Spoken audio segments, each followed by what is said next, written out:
So you've spent weeks putting together a new product. It might be a course, a physical product, it could be anything. Now you're ready to get it into the hands of the people who need it. What next? Maybe the magic launch fairy will smile on you. Perhaps you might even have a functional plan, but often not. This week on the podcast, I'm really excited to welcome Krista Ripma to the show. Krista is the magic launch fairy, and she helps people like you and me stack the odds of a successful launch in our favour. So, hi there and welcome back to Amplify, the Digital Marketing Entrepreneur podcast. I'm Bob Gentle, and every week I'm joined by amazing people who share what makes their business work. If you're new, take a second right now to subscribe so you don't miss new episodes, and you can grab some older ones when you're done with this one. Don't forget as well, you can join my Facebook community. You'll find a link in the show notes, or just head over to amplifyme.fm. So, welcome along and let's meet Krista.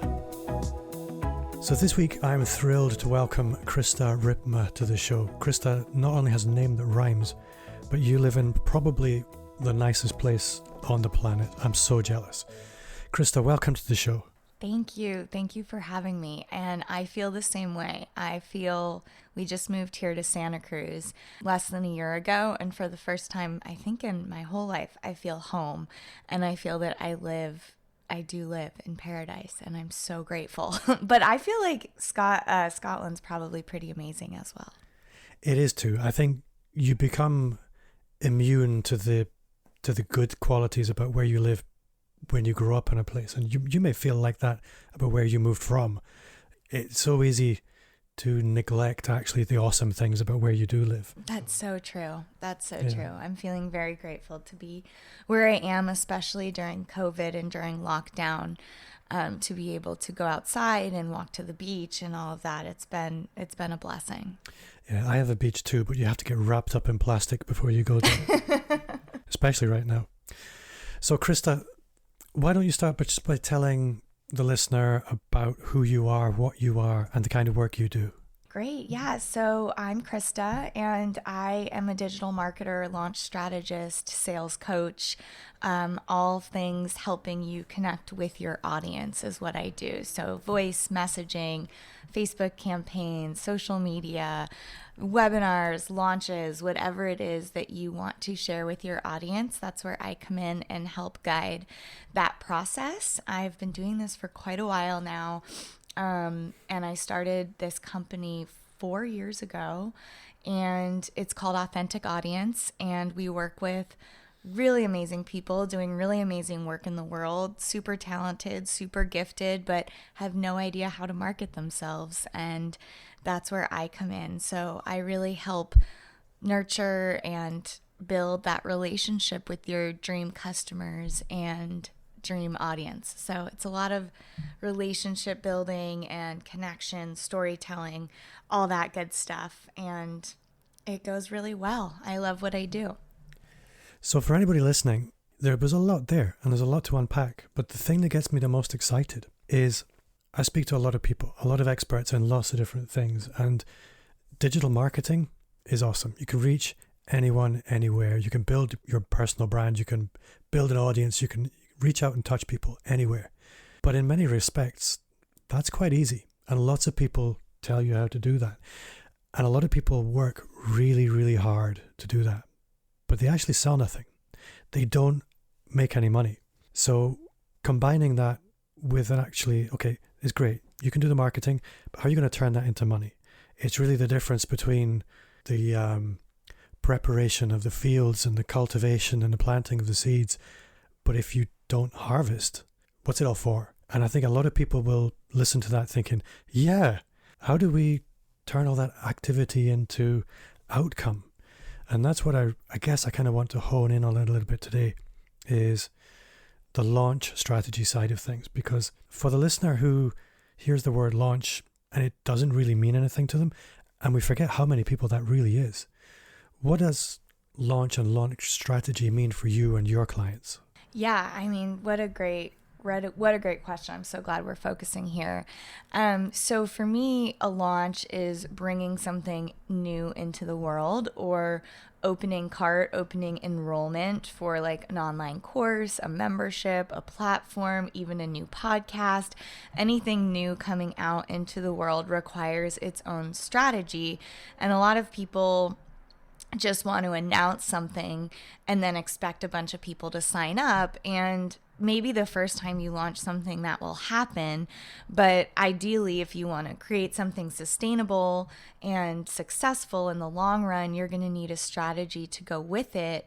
And a lot of people just don't know where to start. Like, I have this thing, I want to launch it into the world. Maybe it's a digital offer, a product, a course, a service, whatever it is, an event that you want to get signups for, and you don't know where to begin. So that's what I focus on. I usually work in 90-day sprints. So for a really great, successful, amazing launch, I like to give it 90 days from like warm up through launch. And it goes really well that way. We can get really, really focused. I think focus is like really a superpower. And with the launch strategies, launching anything can be so overwhelming, not only on your business, but on your emotional, on your personal. We have all these issues that come up. Who am I to be doing this? We've got imposter syndrome, self-doubt, like the ego just goes wild. And so a lot of what I do is coaching people through that resistance and giving them a very clear roadmap to do the thing, launch the thing. Every launch to me has like a 3-part approach, and that's warm up, which has to come first. So we got to get people really, really excited. We need to warm people up, drive them to some amazing value where we can start to actually collect data on who might be interested in our product. From there, we warm people up even further into the launch. So then we have the warm up. Usually we have the launch, which is a big event or a live webinar or something really exciting that we can really share our values, share education, information, content, all of that great stuff, talking to our ideal client, our ideal customer. And then we have the actual launch window itself. So yeah, that's what I do. I spend my days somewhere in that 90-day launch strategy with most of my clients. So lots of people will have tried launching these things independently. And I speak from personal experience. Mixed results are quite common. You hear some amazing stories about people launching with no experience and just setting the world on fire.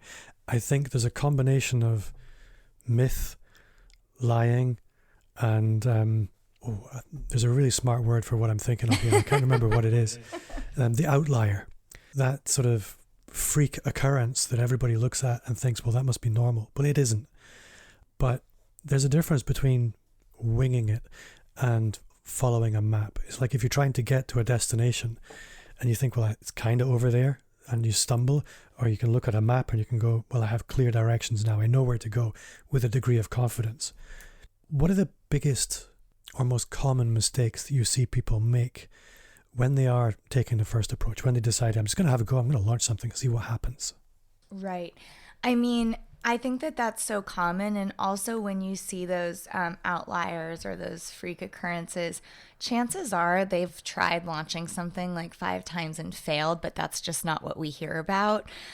Chances are they've spent a lot of money, invested a lot of time in building their audience and doing these sort of things to get the offer out there. And so that's sort of a bummer in my world, because I have people that come to me and they're like, I want to do a 6-figure launch on the first try. I'm like, well, with an audience of 500 and no email list, that's not realistic. So we need to set realistic expectations as well for ourselves and allow something to grow, slow burn, if you will, over time versus just one big peak and then nobody ever comes back. So the biggest mistake that I see is taking somebody straight from awareness to purchase. So the marketing experience or the buyer's journey is awareness, consideration, purchase. So if you think about any time you've ever bought something, you become aware of something, then you consider it.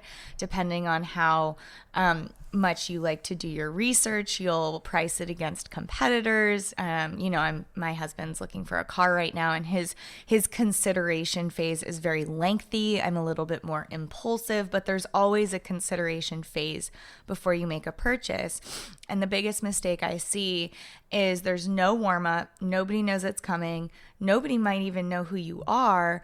And then you announce something, you try and run a bunch of ads straight to sale, straight to purchase, while completely missing that consideration phase. And that's where marketing really gets fun, because during that consideration phase, somebody knows who you are, they're interested, they're here, you have their attention. This is where you get to build the trust, earn loyalty, position yourself as the expert, share value, education, information, really make sure that it's like a win-win situation both ways, because you want your clients and customers to love the product, service, offering, whatever it is. We're not trying to dupe anybody into buying something that isn't for them. So when we create these products or offers, we have somebody in mind, or at least I hope you have somebody in mind that you're creating this for. You're solving a problem, you're enhancing somebody's quality of life in some way, and we need to share with people why and the benefits of this and the transformation that they'll experience. And just taking somebody straight from, oh, my name's Krista and I'm in marketing, to buy this thing, without me getting to show you why you should trust me, why you want to listen to me, why you want to buy from me and give your energy, time, and money to me. We're really missing out on a huge opportunity there. So the longer you can spend in that consideration phase, the more purchases you're going to see at the end, and loyal, returning, happy, engaged clients and customers, which is really what we want. I have two questions out of what you were speaking about there. The first one, because it's in my head and I remember it, and I've written the other one down so it's safe. So the first one is, imagine you're in a situation, you must come across this all the time, that somebody's launched to what I'm going to call kindly mixed results. And they're sitting there with their head in their hands and they're thinking, oh, I've done it, I've launched and it's gone nowhere. I'm doomed. I'm going to have to walk away and become... You can fill in the blank, because I don't want to mess anybody up. But you think, okay, I've screwed my launch up. It's done. I'm a broken person forever now. I can't launch ever again because everybody knows I'm a failure. How do you move past a failed launch to relaunch, I guess is my question. Because I think a lot of people must have had an abortive launch, but you have to find a way to do it again. But I think there's a lot of practical and emotional issues there. 100%. So much of business is so emotional.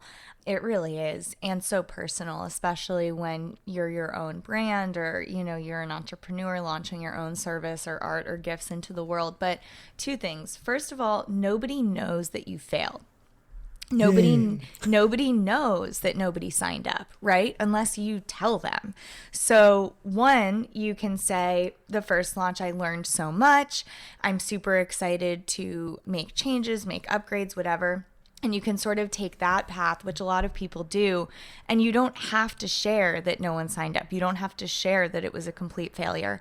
But what I would do is share it. And that's where the authenticity and the transparency and honesty, I think, comes in. No one signed up for my first launch. I learned X, Y, and Z. This is what I did wrong. This is what I did right. This is who I'm trying to reach. And I'm going to go for this again, and actually share that journey with your audience. Also, if you launched, congratulations, because so many people don't launch. So also, you can call it your beta launch. You launched a beta version. It didn't go well. We're going back to the drawing board. We're launching it again. It's all in how you deliver it, and it's all in your attitude. And the more honest and the more authentic and vulnerable you can be, honestly, the more trust and the more, I think, excitement there will be around the next go around, because people will be rooting for you. So those are sort of my pieces of advice. You can take it or leave it. But at the end of the day, like I tell my clients, remember, when you're on a webinar, you can see how many people are in the room, but your attendees can't see that number. They don't know if they're one of 500 or one of 5 or even just one person.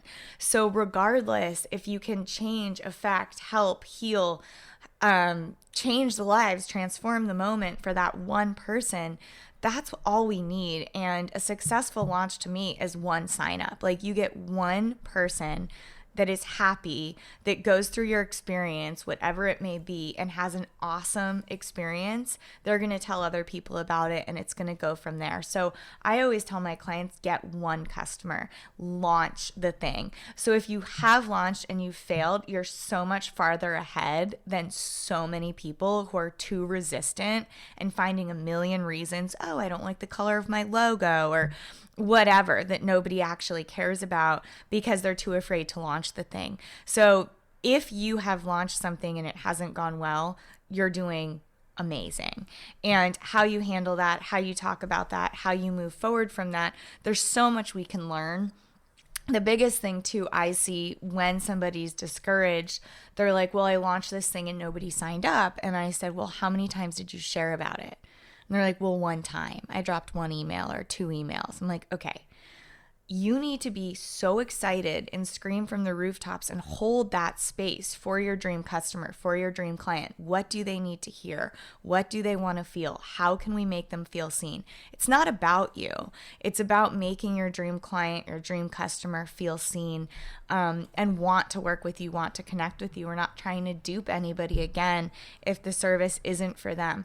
So the average customer, depending on how expensive your offer is, needs to see something 7 times before they make a purchase. And the way the algorithms work these days, I mean, we're lucky if 10% of our audience or more is even seeing our content at all. So we need to be posting, sharing, LinkedIn, email, Facebook, Instagram, wherever your highest engagement is, almost daily during our launch period, sharing value, sharing information, to really make sure that that dream client feels seen and held and has the space to sign up. So I know that was a long-winded answer, but there's always something more you can do. And chances are you didn't warm up your audience. They didn't know it was coming.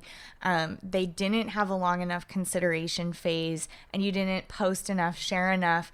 If you're not screaming from the rooftops how excited you are about something, I just launched this launch guidebook. It's $44. I have been sharing about this thing for the last 6 months. So by the time it actually came out, I made 100 sales in the first day because I have been so excited, screaming from the rooftops, warming people up, asking questions, taking polls, posting behind the scene work of me doing it. And there was so much resistance for me, which is why it took so long. But at the end of the day, by the time I launched it and then shared about it so much, everyone was so excited for me because they felt like they were on the journey with me.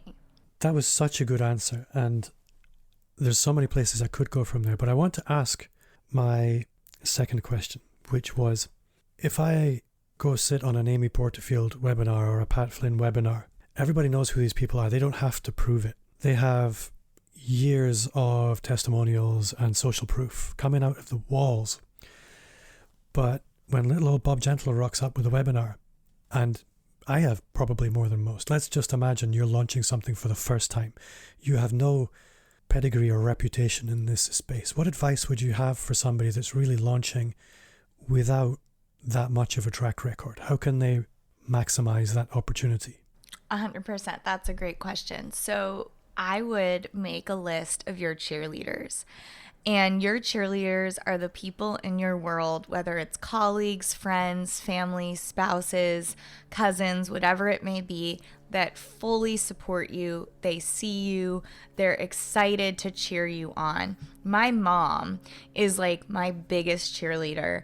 And when I first launched my company, when I first launched the podcast, she was sharing it with everyone. She was sharing it with her work colleagues. She was sharing it with her family, with my aunts and uncles. And literally, that was her friends, some of her friends were my first clients, were my first listeners. To this day, one of their friends is still a really big client of ours.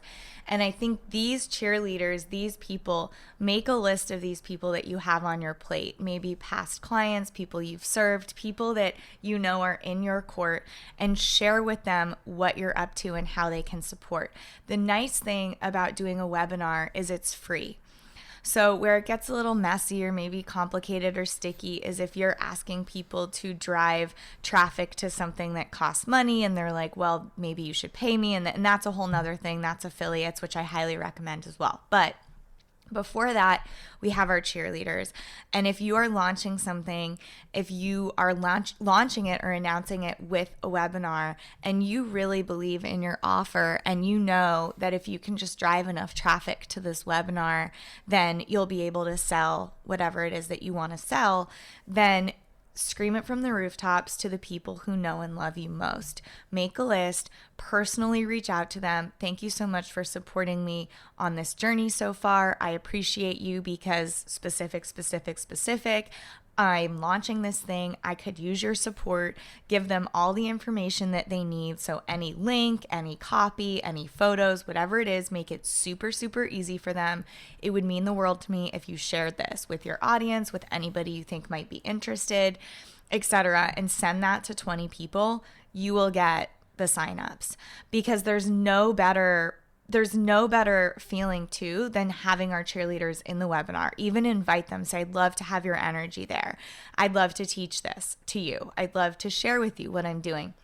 So start with your cheerleaders, your personal contacts, your VIP circle that you've created over the years. And if you really sit down and think about it, there's 5 people right now that you could reach out to with whatever it is that you're doing that would totally either connect you with somebody, support you, give you advice, share with you, and really look at that circle with who's on your plate. How can you nurture them? How can you remind them how grateful you are? And just ask. This is the best way you can support me in this. Please share. We're so afraid of asking for help. We're afraid of asking for the sale. And maybe someone won't email you back, but who cares? 20 other people will. So start with who is on your plate and ask them to share. Ask them to tag somebody who might be interested. Ask them to post it on their LinkedIn channel, whatever it may be. And that's the first thing I would do. If you want to spend a little bit of money, you could run a Facebook ad or an Instagram ad or a Google ad to your live event, to your free event. It's a lot easier to get traffic to something free and valuable than to make a sale. And you'll also get their email address. So anybody who signs up or registers, you can then personally email them, book a call with them, whatever it may be after the fact, and build a relationship that way. So those are my 2 pieces of advice. And you don't have to spend a lot of money. If you have something valuable to share and your webinar is going to be amazing and you just want to get traffic there, there's some, amazing big audiences out there that are really cheap to reach, Amy Porterfield's being one of them. And you can literally serve an ad to her audience saying, hey, I'm teaching this thing, come join me, and you'll see a good return that way as well. So those are my 2 pieces of advice, depending on if you want to go roots or if you want to spend a little bit of money.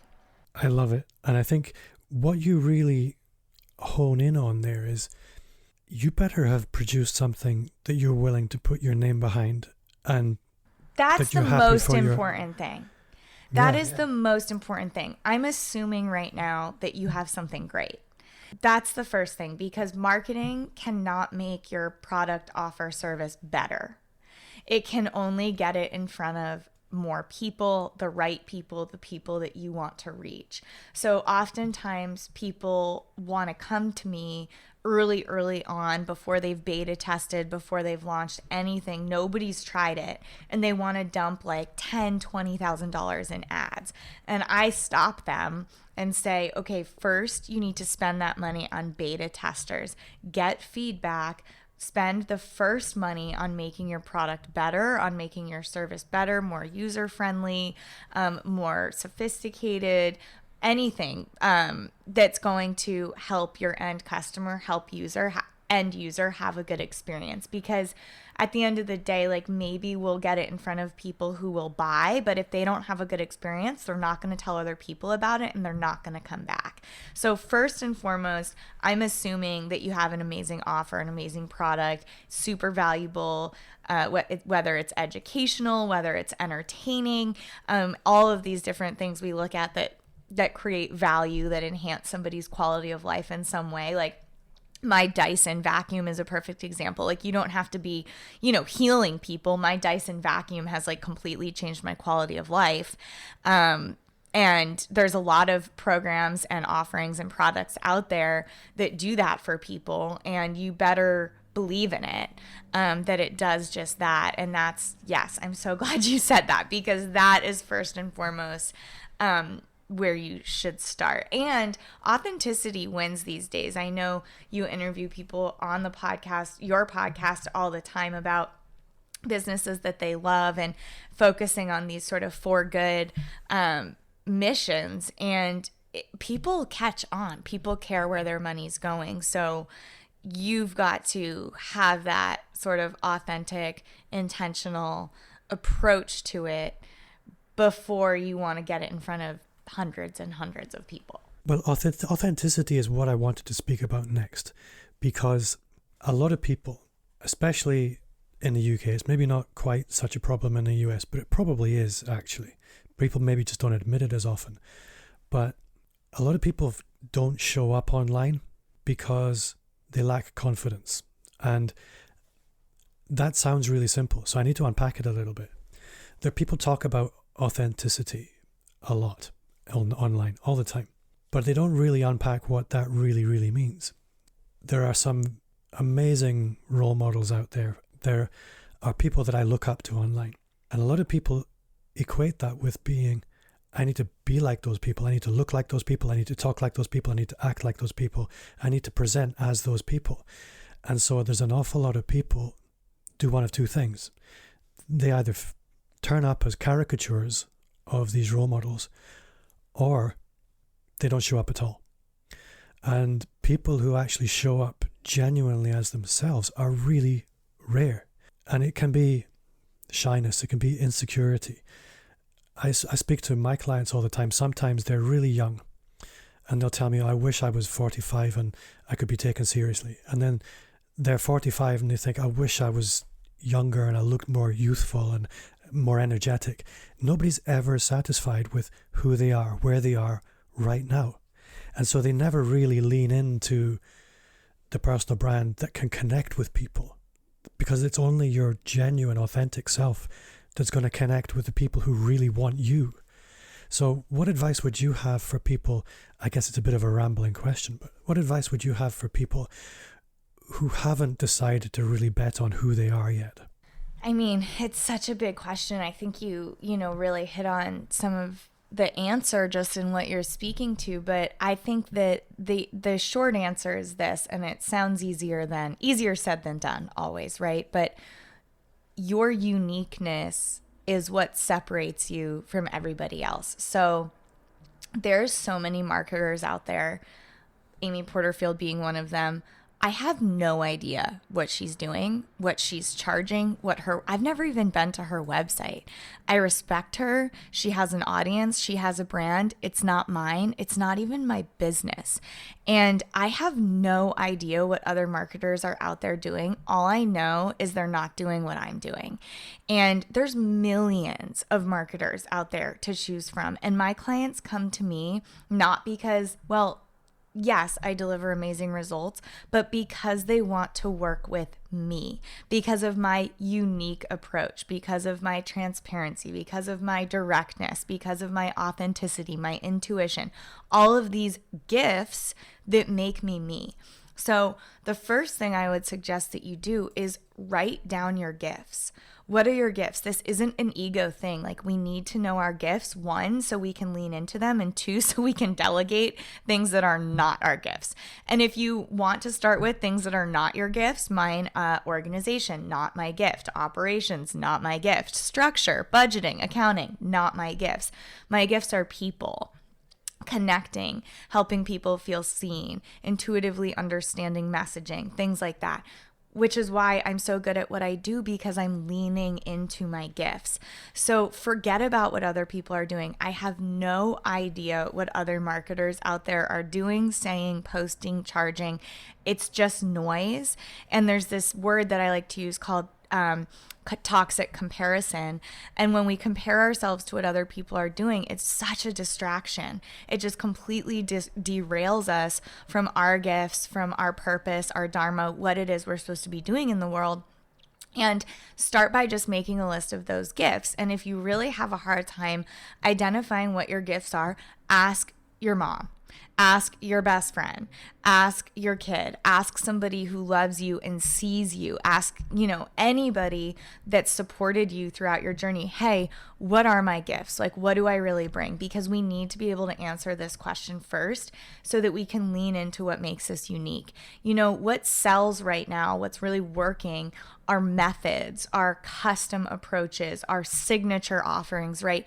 This opportunity you can't quite get anywhere else. I have a deep dive strategy session that I do, and no one else, I can guarantee, offers that, because nobody else is me. And so when you can really lean into what makes you you, what makes you unique, that's why people are going to be drawn to you. And also, not everyone is going to be drawn to you. And that's actually really good. For me, when somebody comes to me and their offer is really vague, or they're not getting specific enough, or they don't know who their dream customer is, I'm like, well, this is a problem. Because when we're talking to everybody, we're actually talking to nobody. And you're not for everybody. You're for somebody very specific. And my clients that come to me, they're very specific because I'm talking to them. So those are the two things that I would say. One, lean into your gifts. Focus on what makes you unique. How can you create offerings, products, services, whatever it is, that really showcase your gifts, your talents, that you're here to share with the world, because you all know that you are here to share something in some way. And then the second thing would be to write a letter to your dream client, to your dream customer, because that, at the end of the day, is who we are in service to. And your business is asking you to be more you. Your business is asking you to share vulnerably. Your business is asking you to get in front of the camera. Oftentimes, our business wants us to step in front of our brand. And so I wake up every day, and my two things that I'm in service to, one is my business, first and foremost. What does my business need from me? I am not my business. My business has an energy, a plan, all of her own. Oftentimes, she just needs me to get out of the way. And secondly, what does my dream client need from me today? And when we make it about being in service and not about us, it just becomes so much easier. My dream customer doesn't care what my bangs look like, what my highlights are doing, if I'm wearing glasses, if my eye is small today, I have a little eye, I don't like to post videos. My dream customer doesn't care. And same thing with my business. My business needs two things. My business needs money and happy clients.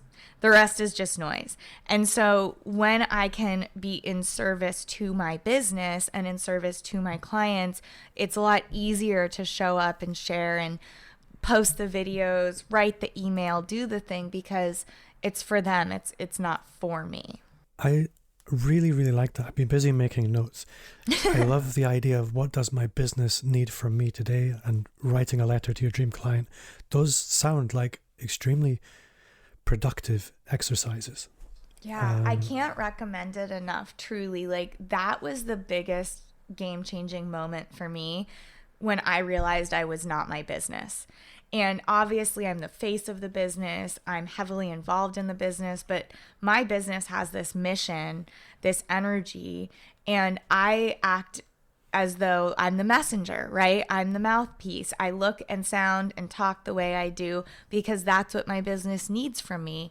And we're in partnership. So it's like my business and I are working together, and it's not about me all the time. And we just make everything about us all the time. That's like the human experience. We just live in our egos, and when you are in flow or when you are in service to somebody, I have taught yoga in the past, or I'm a Reiki master. And when you're focusing on healing or loving on or nurturing on somebody else that's not you, it actually feels so good.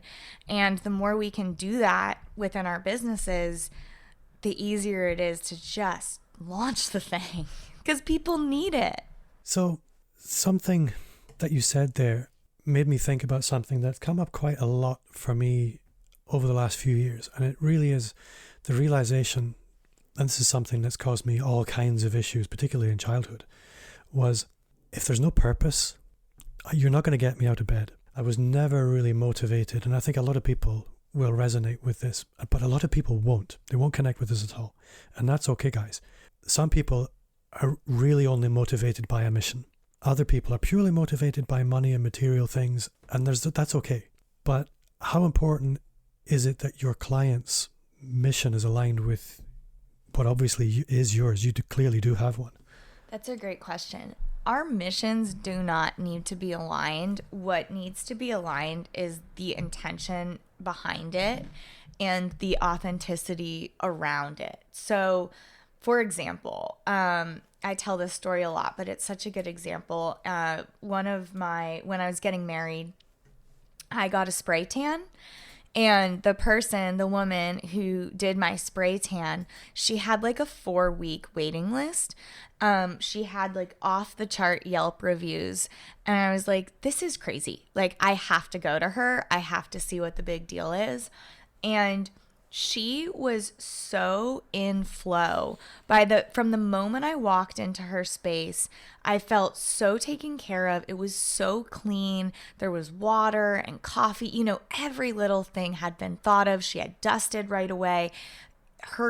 She had created her own powder, whatever it was. It was like an art to her. She put so much love into her business. I'm like, this is exactly what she's supposed to be doing.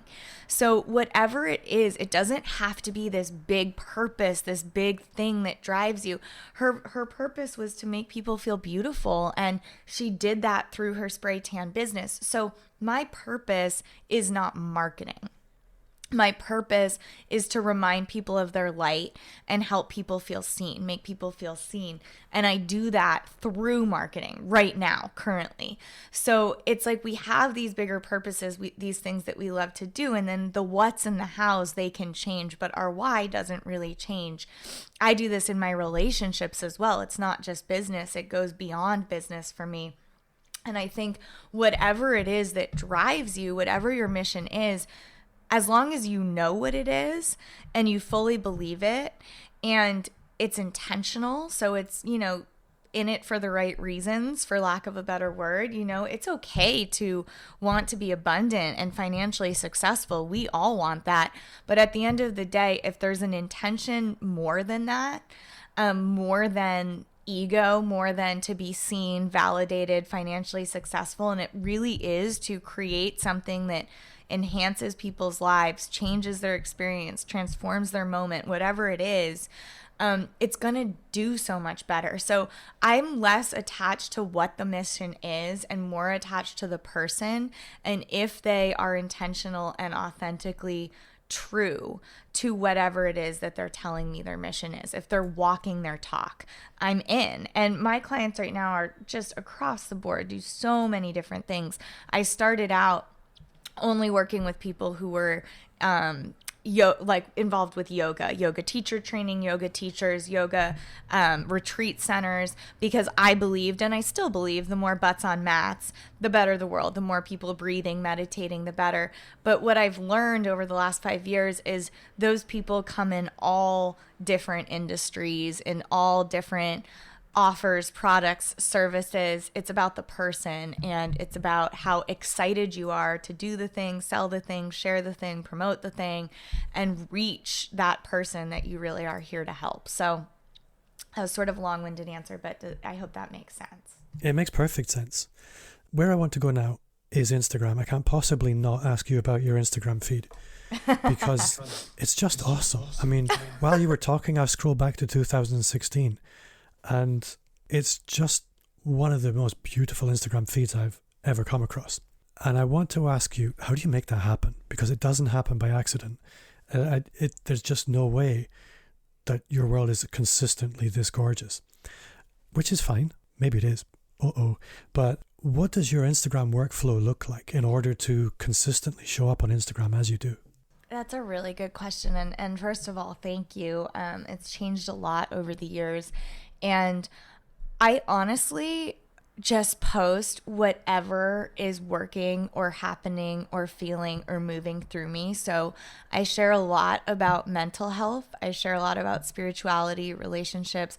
I don't just share about business. Obviously, marketing and business and, radically honest marketing is something that I like to scream from the rooftops and share. But when it comes to what I post, there's a couple of things. One, if I'm going through a moment, there's a lot of people that like to vent or bully or dump baggage on Instagram. And to me, there's a big difference between authenticity and transparency. And I think when we do have an audience, regardless of the size, we have a responsibility to them. And that goes back to my gifts that I talk about. So in all of my posts, I try and share 3 things: authenticity, intuition, and truth. That's it. So I ask myself, does this post have these things? And if it doesn't have those things, I'll wait. And I do share about anxiety and panic attacks, but I don't share in the moment. So I've had, I've been burned in business. I've had falling outs. I've run into burnout. And I've had really, really hard experiences over the last 5 years. 6 years that you were scrolling back to, but I don't really want to dump that on other people. So I wait until I've sort of moved through the experience, moved through the moment, and have this maybe lesson or aha moment or epiphany or something of value that I can then go share. When I took this yoga class once and this teacher came in and basically just dumped her baggage on everybody, and I left the room feeling terrible. And that's not how I want to leave my audience. I want to leave them feeling inspired, connected, and most of all, seen. So how can I make this person feel seen? And usually it's by getting really vulnerable and sharing the hard thing about a panic attack, about a business experience, about not feeling worthy, about burning out, things like that. So in terms of the photos, I'm very lucky. I live in California. And so the place where I live, and I love the beach, and my husband and I sail all the time. We're really big sailors. So in terms of visual aesthetic, it definitely does have that beachy, nice feel. But when you get into reading the captions, I do hope that people see beyond that. And I have tried over the years to post more real, more, in the moment selfies without trying too hard to make it look a certain way. And I do feel like I do a better job of that on my stories. On my Instagram stories is where I, just will post and, I'll sit at my desk and I'll just share something that's not been edited or doesn't have subtitles or whatever it is. But I think it's something I'm always asking myself too, is like, is this an authentic representation of me and my life? And I've had people meet me or hire me that have followed me or listened to my podcast, and they're like, I feel like I already know you, and it's the exact same. Like, I wouldn't ever want somebody to meet me and be surprised and be like, oh, I thought that, your life was so much different than this. I want it to be an accurate representation. Now, that doesn't mean I share everything. There are things that are very sacred to me in my marriage and my spiritual practice, but I do share things that I feel will uplift and inspire and connect with my audience. And honestly, it's the hard moments. It's the panic attacks. It's the burnout. It's the anxiety. It's the feeling unworthy in business that people relate to the most. If I post something really exciting and a launch or like something new, it actually gets less engagement than the more heartfelt, vulnerable posts. And I've always been that way. I think people have asked me, like, how did you become so like open? And I've always been that way. It wasn't learned for me. In fact, I'm learning to speak less and listen more and not share every little thing in every little moment. That's really my lesson, because I'm definitely an oversharer. And in the Instagram world, that's rewarded in many ways. So, yeah. Now, as an oversharer, I couldn't possibly go without making use of the fact that you told me that. And it's called exploitation. I apologize. I don't apologize. I'm curious to know, because I know that your business is successful. I know things are going well.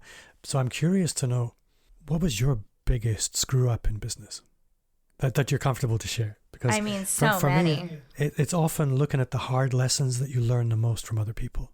Oh, so many. I mean, I'll share two quick ones just in the last year. I screw up all the time. The biggest one that cost me a lot of money is I tend to get external validation.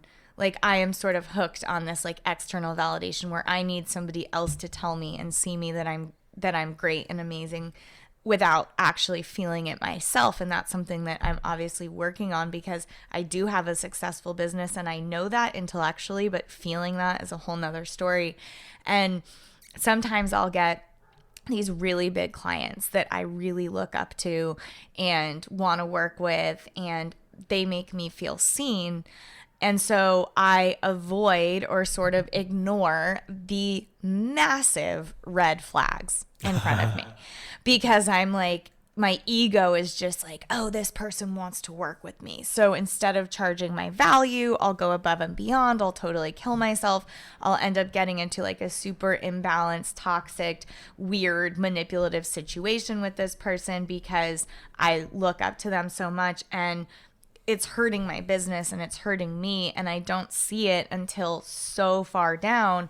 And I've had people ask me, like, after the fact, when things inevitably go horribly wrong, when was the first time you felt a red flag? And I'm like, immediately, from the beginning. And so when I ignore red flags, things go terribly wrong. I lose a lot of money. I lose clients. It doesn't end well. I can see abusive behavior, but I feel like I'm the one that's going to change them, or I'm the outlier, or I'm the, exception to the rule. And it's all ego. And I've lost major clients, major contracts, and a ton of money for the business multiple times by taking on these projects, clients, or offers that are so not right for me. Going back to that intention, right, or authenticity, but because somebody's quote unquote famous or really successful and I feel seen by them, I will ignore those huge red flags of, they're not in it for the right reasons. This is not authentic. This is not intentional. But because I'm like feeling so seen and like they are choosing me to bring this to life, I ignore that, and it inevitably goes very wrong. And I think I'm gonna pull out of that as well for anybody that didn't quite get it. That when you take on a client like that and you see these red flags and you push through anyway and you think, I'm going to make it work, it's your other clients that end up walking away because you're consumed. Everything suffers. Everything suffers. And I would like to think the last time I learned this lesson was the last time. And I wish I could get more specific, but I cannot. But I will get very specific in a screw up that recently just happened, because it's just like we mess up, and I think we need to be able to share about it. And again, it's all in how we handle our mistakes that I think actually show our true colors. And this is a quick story, but I have this client who I work with regularly. I absolutely adore her. I've helped her launch. I've done all this work with her. She sends me gifts. Like, we're quite close. And I gifted her on one of our sessions access to one of my courses, and completely forgot that in module 3 of that course, I totally rip her website apart as an example of a bad website. So she was very unhappy, wrote me this whole email, and I was trying to do the nice thing by gift it to her. Now, just to defend myself a little bit, when I had pulled her website up, I had actually planned to use it as a positive example. But when it got to the point of what I was sharing and what I was talking about, I was on a live class and pulled her website up. It didn't have what I was actually sharing about. So I had to flip the script last minute. And that just showed me, one, I needed to be more prepared. Two, I'm very honest and direct with things that resonate, with things that don't, with things that are working on websites and not, without actually really thinking about, well, what if the person was watching this or hearing this? So her and I obviously took all accountability. I apologized. I got on the phone with her. I said, I'm so sorry. Honestly, it wasn't that bad what I said about the site, but that's not the point. And I learned a huge lesson in this. Like, I should have been more prepared. I should have known where I was going on the live call. And I should absolutely ask people beforehand if I can use their websites, whether it's positive or negative, in my live courses and in my live classes. So it was a huge lesson for me. I ended up giving her a free couple of calls. I apologized profusely. She had a huge experience in speaking her truth to me, so it was all good.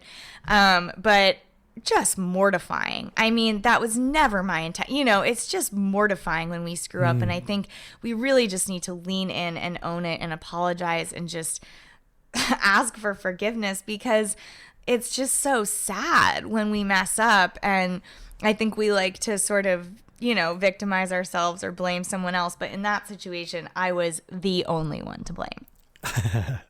Well, thank you very much for sharing. Krista, you mentioned your launch, what do you call it again? My launch guidebook? Yes. Yeah. Tell me about the launch guidebook, because it's coming out really soon. It's out. It's here. It's out. It's here. It is everything. So when I was planning my wedding, I found a bridal checklist, and I'm not like a bridal type. So I followed this religiously during the whole wedding planning experience, and that was 2 years ago. And I decided I'm going to create this for people to launch. So it's a 90-day launch plan. Every week you have a checklist of things to do leading up to your launch. There's a post-launch plan. There's my templates. My perfect webinar script is in there. Samples, sales pages, my tools, my everything really that I would give you to launch. And it's for $44. And I just feel that everybody needs access to these tools. And if you just have a clear roadmap and you have a checklist, you won't be overwhelmed. You'll have a clear weekly focus. I have launch affirmations in here because mindset is truly everything, and so much more. It's got my social media calendar, my email schedule, the ultimate webinar bundle, all of the things. And it's definitely the best way to sort of dip into my world, my strategies, my tools, and my methods. And I'm just very, very proud of it. It's a long time coming. And my goal was to create a guide that was accessible for everyone, regardless if you have 100,000 followers and a massive email list, or you're just starting out. It's totally for you. And you also mentioned to me just before the call that you're doing some sales training soon. Do you want to tell me a little bit about that? Because sales training is my favorite thing. Yes. I mean, coming back full circle to the very first thing you talked about is you can market, but if you can't sell, we've got problems. And that's what I've learned this last year is we got to lean into selling. It's this like taboo conversation. Oh, I don't sell. I don't do sales. It's like, well, okay, if you're not making sales, you don't really have a profitable business then. So we need to reframe, debunk, and lean into how to sell authentically. So I'm actually partnering up with my mentor in business and in life who's been in sales for over 30 years, and he's just totally amazing. And we're going to give the ultimate authentic sales training. It's happening on March 16th. It's free to join, and I'm super excited about it because this is the first time I've like publicly done something related to sales and selling. I do a lot of coaching one-on-one, but I haven't like stepped out as like I do this, I'm a sales coach, because there's such taboo and weirdness around the word sales. And we got to change that. Money is good. Abundance is good. It's all about the intention and where you put it and who gets it. And we gotta make money for our businesses. So, it's how to connect with your customers and make that sale every time. I will be there, and I'll put a link in the show notes. I'm so excited. Yes, it's going to be really good. We've been planning this for way too long. It's another one of those things that we should have launched 6 months ago, but timing is everything. Yeah. Krista, I always end with the same question, and I don't give you any warning, and I make no apology for that. Uh-oh. Sorry. What's one thing that you do now that you wish you'd started 5 years ago? Baths. Self-care. You're not talking hygiene related baths. No, I'm talking self-care. I'm talking quiet time. I'm talking making my health and my self-care a priority. I would have burned out a lot less, and I would have been a lot more successful in my relationships and personal life if I had started taking care of myself. And baths have just like totally changed my life, and I can't recommend it enough for anybody. Water is so healing, and I just started taking baths in COVID. I was like, I don't like baths. Baths are boring. Well, if you sit with yourself and love on yourself and listen to a good meditation or a good podcast or a good playlist and just be quiet for 20 minutes, I wish I had started doing that a long time ago. I was one of those people that thought being busy and stressed out was cool. And it's not. Self-care is cool. So I wish I had slowed down and really put my health and mental well-being, at the top of my priority list a lot sooner. Well, as a longtime bath fan, I welcome you. Thank you. It's a game changer. Krista, if people want to connect with you, how can they do that? Sure. Everything's on our website. It's authenticaudience.co. And I'm Krista Ripma on Instagram. And those are the two places you can find everything there. The guidebook, one-on-one calls, the podcast, lots of freebies and things like that. So that's where I live. Krista, you have been an awesome guest. I've had a great time. Thank you so much for sharing so openly. I really appreciate that. And me too. You're the best. I'm super excited for this to come out. Thank you for having me. Thank you. Getting good at anything, and launching is no different, is going to take practice. You need to fail and be okay with that before you'll find success. But getting a little help from someone a little further down the road is never a bad idea. Before I go, just a quick reminder to subscribe, and if you haven't already, join the Facebook group. You'll find a link in the show notes, or visit amplifyme.fm/insiders. I would love for you to connect with me on social media, and many of you do. Follow me wherever you hang out. You'll find me at Bob Gentle. If you do, message me and let me know so I can follow you back. If you enjoyed the show, then I would love for you to drop a 5-star review on Apple Podcasts. It would mean a lot to me, and it's the very best way to help me reach more subscribers. My name's Bob Gentle. Thanks to Krista for giving us her time this week, and to you for listening. And see you next week.